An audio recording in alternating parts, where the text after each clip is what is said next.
All right, fiber folk. I am here in Greensboro, North Carolina this week working on Don Giovanni, an opera with Greensboro Opera. I did bring some spinning equipment with me, so I hope to get some spinning done. But one of my favorite things to do when I'm in Greensboro is visit Reconsidered Goods, which is a craft-based thrift store. They have a significant fiber arts section. They also have housewares and clothing, but a lot of their stuff is art and craft-based. So I'm really excited. Hopefully I find stuff. I almost always find something interesting to pick up at a really good price. So come along with me and let's check out Reconsidered Goods. So here we are at the entrance of Reconsidered Goods. It's so bright and colorful. It always brings a smile to my face. It's actually quite a large building, and this is just the main sales floor. It doesn't include all the space for processing, but also classes. They teach a lot of classes here. I've never taken one, but I've heard other people have really enjoyed them. Great deal on knitting needles. If you ever need any circular or straight knitting needles, this is the place to go before you go to your major craft stores.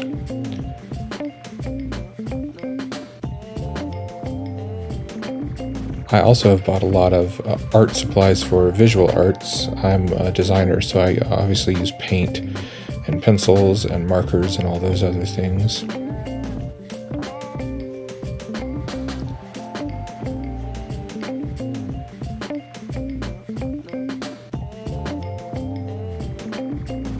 Huge collection of vintage patterns. They are not organized by type, but they're easy enough to find. I always find it fun when you can find unfinished projects. It's a great way to make something for yourself that doesn't take a lot of time. They always tend to have a bin of raw fiber or spinning fiber. Some of it has been processed, some of it has not. They have a collection of yarns in colors and in neutrals, as well as a lot of knitting frames and embroidery hoops and all those other accessories that you would need. Occasionally you will find cones of yarn, and since North Carolina is a major manufacturing area, they're mostly mill ends left over from local mills. And as is often the case with fiber, you don't necessarily get to know what the content is, though these are lovely wool balls of yarn, and I'm very tempted to get them. There are 2 full bags of them for $20 each, so that's really a good deal. They have a large selection of fabrics, both upholstery and garment fabrics. I would say most of them are probably upholstery fabrics.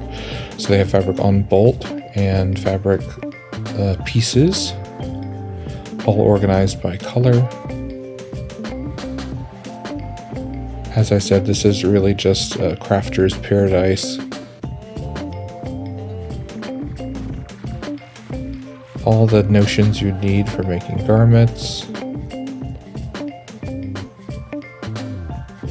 I've actually used embroidery floss for weaving before, and it works quite well. They have a huge selection of books. I will say I was pretty disappointed that most of the craft books were just quilting books, which I'm not myself a quilter, but usually they have a lot of knitting books. This is the one thing that I regret that I didn't go back and buy, is all of these wool dyes, these acid dyes from Country Classics. They were $1 a piece. It was a little risky because some old dyes don't work that well, but for $1 a piece, I think it was probably worth it, and I regret not buying it. In their housewares, they have a lot of vintage napkins and doilies, which I think are really cool. And one thing that they've started doing is having a resident artist who uses the materials from the store to create pieces of artwork. All right, I just got out. I didn't find anything that had to come home with me today, though I am very tempted by that rusty orange yarn. They had like mini balls of it. And I don't know, I really want it, but I don't have a product in mind for it, so I don't know. Next you see me, I'm going to be visiting a yarn shop here in Greensboro, and I hope you enjoy that. All right, now I'm here in downtown Greensboro, North Carolina, which is a very cute downtown area. And I'm going to visit Gate City Yarns, one of my favorite places to stop by. It has really friendly staff.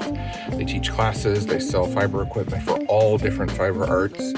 And it's always a place that I want to visit and I recommend to other people. So let's get in and let you see what all they have.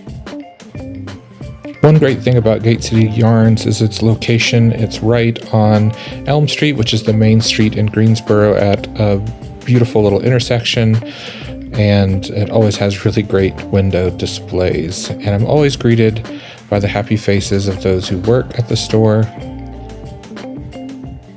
So really, if you're a spinner, if you're a knitter, if you're a crocheter, if you're a weaver, if you're a felter, they really have all the tools that you need.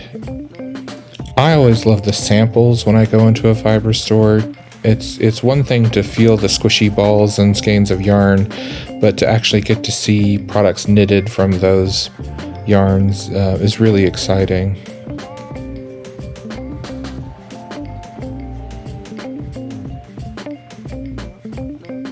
I love marled yarns like that. I'm spinning a marled yarn right now. You saw from the Humbug project. I spun the Humbug Blue-Faced Leicester yarn, and now I'm applying it with a natural white Corriedale, and it's just making a delightful yarn. These are exciting. These are wooden Tocklys for spinning cotton that were made by Shocked. I don't think they're made anymore, so it's kind of a good deal when you can find them. Of course, lots of weaving yarn, lots of spinning wheels, lots of looms.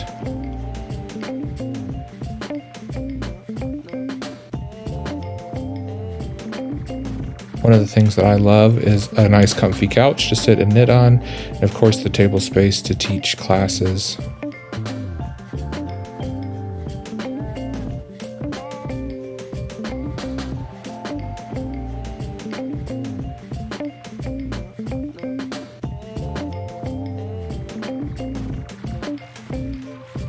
I kind of want to make some slippers. I need to buy one of these slipper sole kits.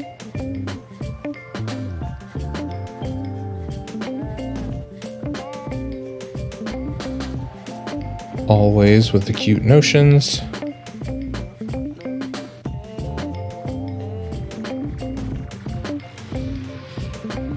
And then, like any good craft store, you're going to have books, and one of my favorite sections is their spinning fibers. They have such gorgeous braids and locks, mohair and teaswater, and yeah, it's really fun. Now, one little tip that I'll give you is right when you come out the store, if you make a right, there's a little alleyway and an absolutely delicious bakery called, appropriately enough, Baked downtown. It's a beautiful little alley with a tree. You see the leaves are changing, and it's just a short walk, and they have really reasonably priced delicious items. I didn't have time to fully stop in today, but I would get in trouble if I didn't share such a great little treasure right by the yarn shop. All right, thanks for joining me in Greensboro. I filmed that a few weeks ago when I was out of town. I'm sorry there hasn't been a video in a while, combined with the storm, the move, me being out of town, and being really busy at work.